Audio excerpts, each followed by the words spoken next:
Jadi teman-teman, malam ini kita berada di Aceh Besar.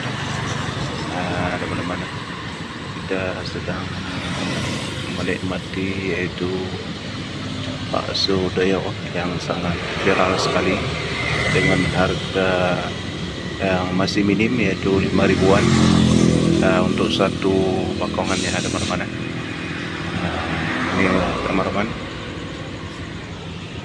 kita berada di Aceh Besar,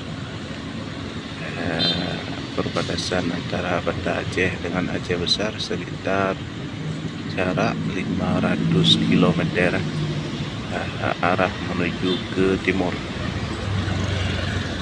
Ya, teman-teman.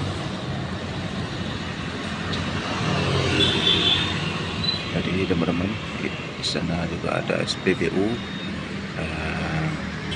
Cukup mudah untuk kita tandai tempatnya ini, dan ada SPBU di Aceh Besar. Ini namanya juga pagar air ya teman-teman. Teman-teman, bila bermanfaat mohon dibagikan, teman-teman, mohon di sini. Assalamualaikum warahmatullahi wabarakatuh.